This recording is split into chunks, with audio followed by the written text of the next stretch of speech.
171문 성찬 예식을 받는 사람들은 그 앞에 나오기 전에 자신들을 어떻게 준비해야 하는가?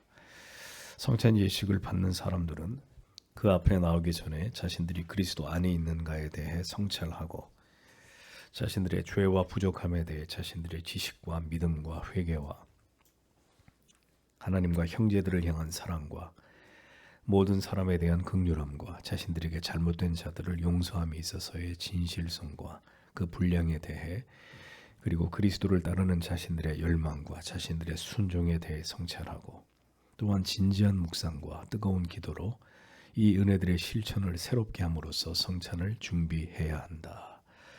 이렇게 설명하고 있습니다. 오래전에 성찬 사경회를 통해서 우리가 함께 생각해 본 문답의 내용입니다. 오늘은 다시 반복해서 그 의미를 되새겨 보기를 원합니다. 이런 주제는 아무리 반복해서 생각해 보아도 언제나 우리에게 반드시 필요한 지식이기 때문에 특별히 3월 마지막 주에 있을 성찬을 준비하는 마음으로 이 교리 문답을 통해서 우리 자신을 돌아볼 수 있기를 소망합니다. 성찬 예식에 참여하는 사람은 그리스도의 십자가의 보혈의 그 의미를 반드시 믿고 고백하는 자이어야 합니다. 성도가 성찬에 나오기 전에 구체적으로 어떻게 자신을 돌아보고 준비해야 되는지를 대교리 문답은 자세하게 우리에게 설명해 주고 있습니다. 가장 먼저 성찬 예식을 받는 사람들은 그 앞에 나오기 전에 자신들이 그리스도 안에 있는가에 대해서 성찰해야 된다. 이렇게 설명을 합니다. 나는 그리스도 안에 있는 자인가? 즉 나는 거듭난 하나님의 자녀가 확실한가? 이것을 살피라는 것입니다. 왜냐하면 성찬의 은혜는 모두에게 임하는 것이 아니라 오직 그리스도 안에 있는 자들에게만 주어지는 것이기 때문입니다. 그렇다면 우리가 그리스도 안에 있다는 것을 뭘 통해서 알 수 있습니까? 내 자신이 용서받을 수 없는 죄인이고 그런 내가 구원받을 수 있는 유일한 길은 오직 예수 그리스도가 나의 구주 되심을 믿는 것뿐이라는 것을 알아서 진정으로 예수 그리스도를 나의 구주로 믿고 있는지의 그 여부를 통해서 확인할 수 있는 것입니다. 믿음이 연약하더라도 이것이 분명하다면 그는 거듭난 하나님의 자녀입니다. 믿음이 없는 사람은 전혀 이러한 사실을 깨달을 수도 없고 확신하며 고백할 수도 없기 때문입니다. 예수 그리스도에게 접붙여진 존재로 그리스도가 없는 내 자신을 생각할 수 없다고 믿고 그렇게 살아가고 있다면 그는 예수 그리스도를 믿는 사람입니다. 이러한 분명한 지식과 그리고 그리스도를 사랑하는 마음과 그리스도께서 기뻐하시는 삶을 살아가고자 하는 의지가 내 안에 존재할 때 우리는 그리스도에게 속한 사람이다라고 말할 수 있는 것입니다. 다음으로 자신들의 죄와 부족함에 대해 자신들의 지식과 믿음과 회개를 성찰해야 된다라고 설명합니다. 죄와 부족함, 그 다음에 지식, 믿음, 회개 이 5가지를 성찰해야 된다. 죄를 살펴보겠습니다. 죄는 반드시 팽창하고 확장하고 오염시키는 이런 특징이 있습니다. 그래서 성경에서는 누룩을 죄에 비유하는 것이죠. 그러므로 죄를 억제시키기 위해서는 언제나 은혜의 방편을 사모하고 경건의 진력함이 요구되는 것입니다. 죄가 뿌리내리고 확장될 수 있는 환경 자체를 아예 허락하지 않는 것이 중요하다는 것이죠. 이러한 경건의 훈련을 통해서 죄가 억제되고 죄가 저질러졌어도 속히 그 죄를 파악해서 회개의 자리로 나아갈 수 있게 되는 것입니다. 언제나 하나님의 말씀을 보고 듣는 것의 중요성은 교회에 나와서 하나님의 말씀을 들을 때 영혼의 깊은 깨달음과 찔림을 얻게 되는 것이고 이로써 자기를 돌아보아서 죄에 대해서 더 경계하는 마음을 가질 수 있기 때문입니다. 죄를 억제시키는 일은 여러분이 가능한 교회에 나와서 말씀을 듣고 기도하는 일보다 더 중요한 방법은 없습니다. 죄를 억제시키는 것, 더 많이 하나님께로 나아가서 더 생생한 하나님의 말씀을 듣고 믿음의 지체들과 함께 더 열심히 기도하는 일 빼고 죄를 억제시킬 수 있는 다른 수단은 존재하지 않아요. 이것은 나 홀로 할 수 없는 일입니다.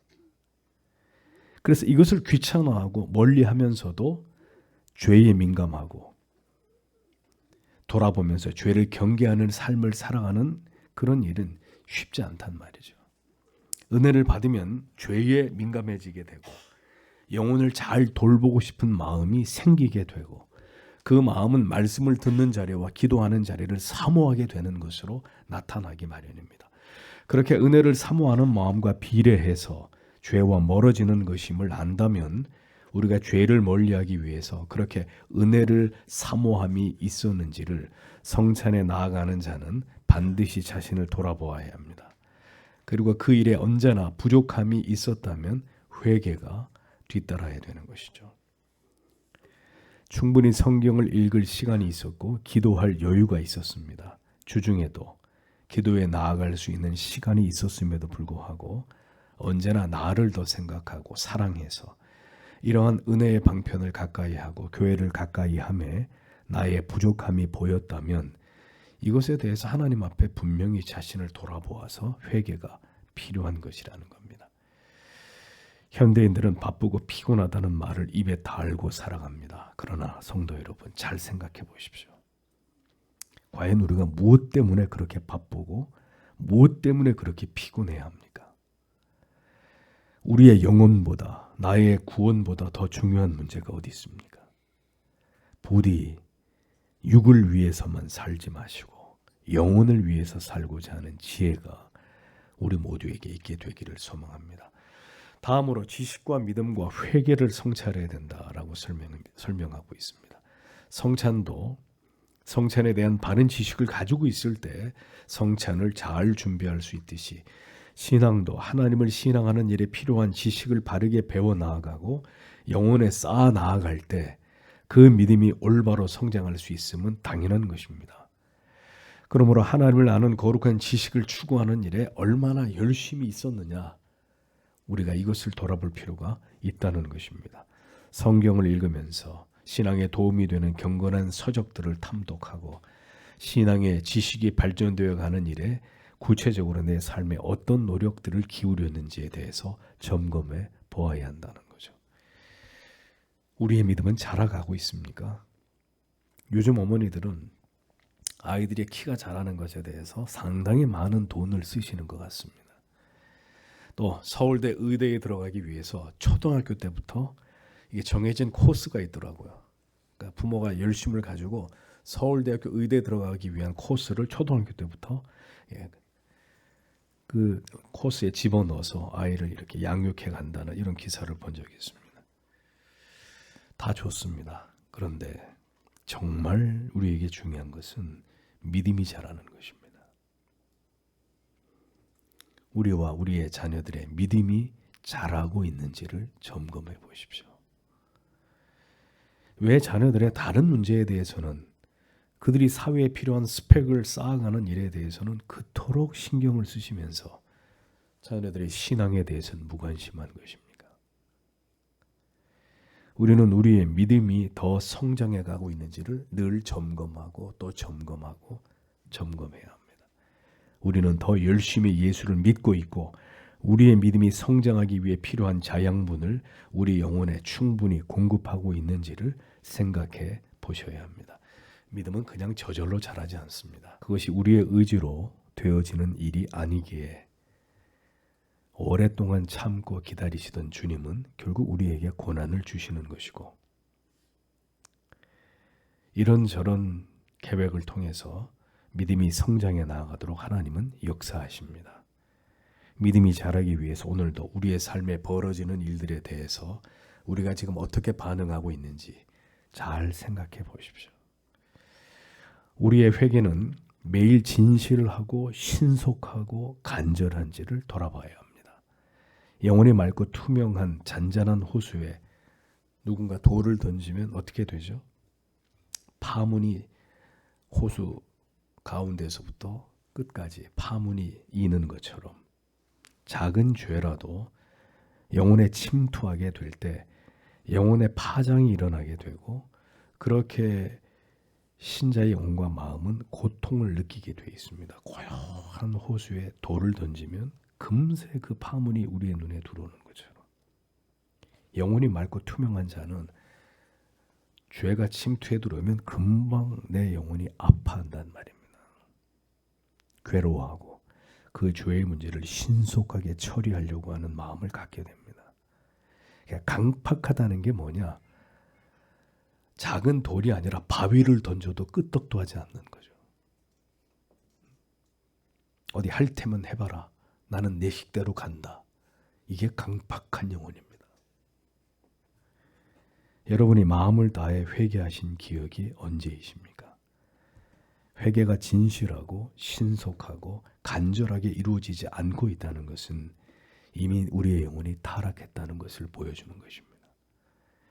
은혜에서 멀어졌고 죄가 누적되고 있다는 것을 보여주는 것입니다. 매일 청소하면 힘들지 않습니다. 묵은 때를 막혀버린 하수구를 청소하는 일은 쉬운 일이 아닙니다. 묵은 죄를 회개하는 일에는 하나님의 특별하신 은혜가 아니면 어려운 일입니다.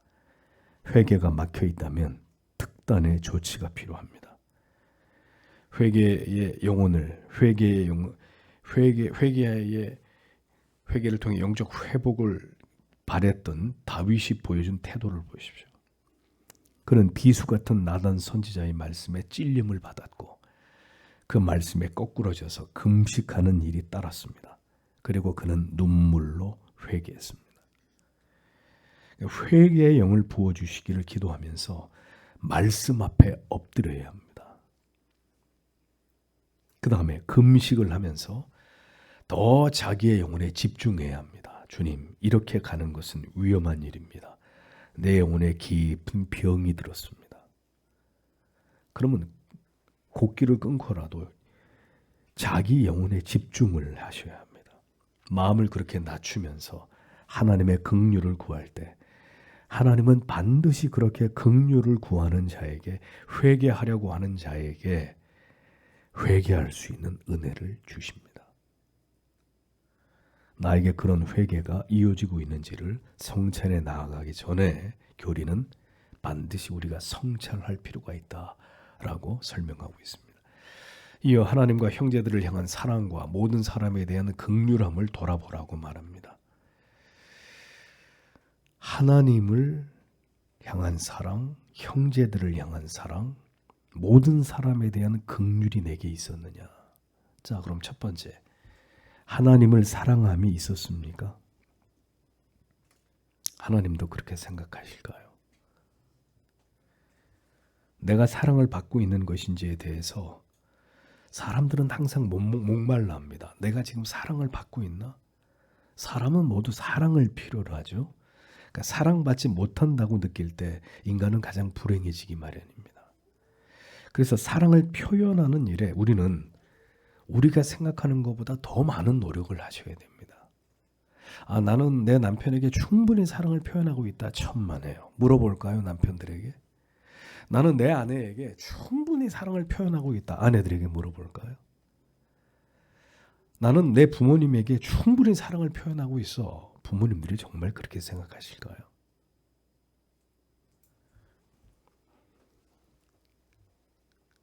사랑을 표현하는 것은 너무도 중요한 것입니다. 자, 그렇다면 그 사랑은 어디에서 나와야 되고 그 사랑의 시작은 어떤 대상에서부터 시작되어야 할까요? 바로 하나님입니다.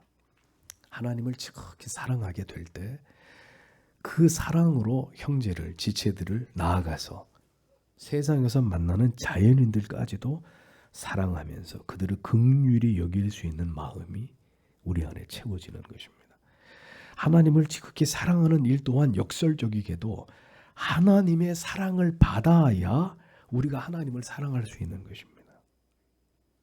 그러므로 성도는 성경의 진리 속에서 하나님께서 나를 얼마나 사랑하시는지를 발견하고 느끼고 경험하는 일이 무엇보다 중요하다는 것을 잊지 말아야 합니다. 하나님의 그 사랑을 깨닫고 경험하게 될 때 우리는 그 하나님을 사랑하게 됩니다. 그 사랑이 더 구체적으로 우리 영혼에 파고들수록 하나님에 대한 사랑도 더 이상 피상적이고 이기적이고 관념적인 사랑이 아니라 열렬하고 진실되고 강렬한 사랑으로 하나님을 향해 되돌아가게 되는 것이죠.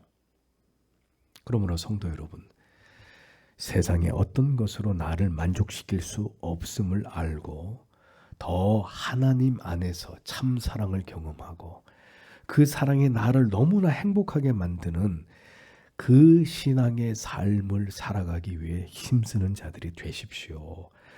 사람들에게서 사랑을 갈구하면 안 채워진다니까요. 하나님 앞으로 나아가서 값없이 오늘도 나를 사랑하시는 그 하나님의 사랑을 내가 발견하고 맛보고 경험하기를 사모하셔야 합니다. 그게 채워지지 않으면 어떤 것으로도 우리의 마음은 채워질 수가 없습니다. 오늘도 우리 사랑 안에 그 사랑이 있으며 나는 그 사랑을 추구하는 그리스도인인지를 우리 자신에게 물어보아야 하는 것입니다. 이어서 자신들에게 잘못된 자들을 용서함에 있어서의 진실성과 그 분량에 대해서 성찰할 것을 데위르는 설명을 하고 있습니다. 자, 우리에게 가장 어려운 것 중에 하나가 무엇입니까? 우리에게 잘못을 저지른 자를 용서하는 것입니다. 하나님의 사랑이 한 사람의 영혼 가운데 가장 강렬하게 임하고 가장 충만하게 부어질 때 그것을 통해 이루어질 수 있는 가장 극적인 결과가 뭔지 아십니까? 뭘까요? 그렇죠. 원수까지 사랑하게 되는 것입니다. 하나님의 사랑이 강렬하게 임하고 한 사람의 영혼 가운데 아주 충만하게 부어지게 될 때 그것이 만들어내는 극적인 결과는 원수까지도 사랑하게 되는 자리까지 나아가게 되는 것입니다. 그러므로 용서는 선택의 문제가 아니라 그리스도인의 삶에서 필수적인 문제라는 것을 먼저 우리가 이해할 필요가 있습니다. 용서하겠습니다. 한 5년 뒤에 할게요. 그럼 말장난을 하시면 안 되고. 자, 주님이 가르쳐 주신 기도를 보십시오. 오늘날 우리에게 죄 지은 자를 사하여 준 것 같이 우리의 죄를 사하여 주옵시고 이렇게 기도하라고 말씀하셨습니다. 우리의 죄가 용서함을 받기 위해서는 반드시 우리에게 잘못한 자를 우리가 용서해야 합니다. 주님이 우리에게 이것을 가르치셨습니다. 마태복음 5장 23절 24절에서 그러므로 예물을 제단에 드리다가 거기서 내 형제에게 원망 들을 만한 일이 있는 줄 생각나거든 예물을 제단 앞에 두고 먼저 가서 형제와 화목하고 그 후에 와서 예물을 드리라 라고 말씀하므로 하나님께 예배를 드리는 것보다 선행되어야 되는 것은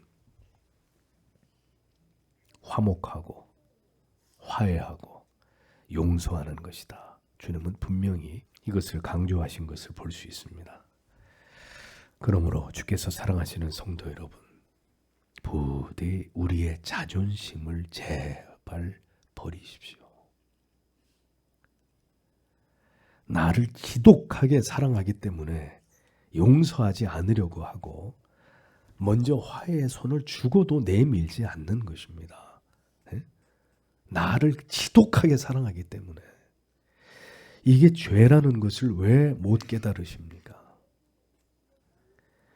오직 그리스도의 사랑을 우리가 깊이 경험하게 될 때 주님이 이 벌레보다도 못한 인생도 사랑해 주셔서 나를 그 죄악 가운데서 불러내셔서 하나님의 자녀 삼아 주셨다는 것을 깨닫게 될 때 우리는 비로소 나에게 잘못을 행하는 자를 진심으로 용서하게 되고 충분히 그를 용서하여 이후로 다시 그에게 그랬던 감정이 남아있지 않을 만큼 완전하게 용서하게 되는 것입니다.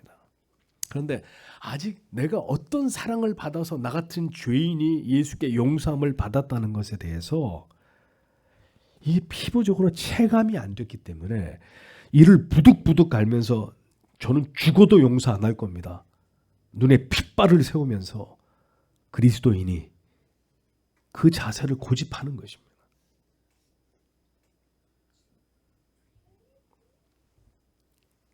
우리가 가진 이기적이고 조건적인 사랑으로는, 우리의 좁은 이 마음으로는 절대로 온전히 용서할 수 없고 그 용서가 충분하지도 않습니다. 우리는 기억합니다. 너 그랬던 놈 겉으로는 용서합니다 해놓고 떠올리고 또 떠올리고 또 떠올리면서 내가 너 잘되는 꼴을 내가 보나, 이러고 이를 부득부득 갈고 있단 말이에요. 용서가 충분하지 않다는 거예요.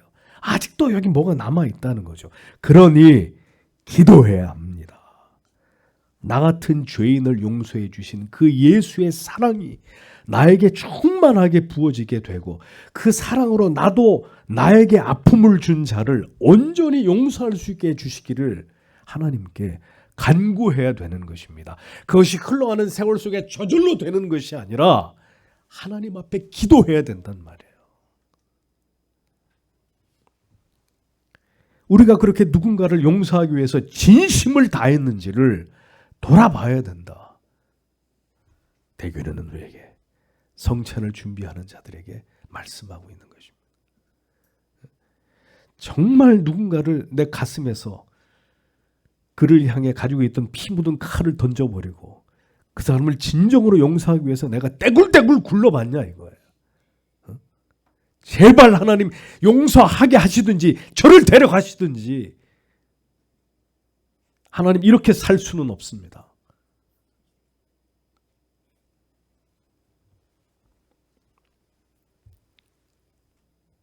용서는 충분히 이루어져야 되는 거예요. 용서했어요. 용서하셔서 했다니까요. 한 번 더 물으면 이제 화를 낼, 그건 용서한 게 아니에요.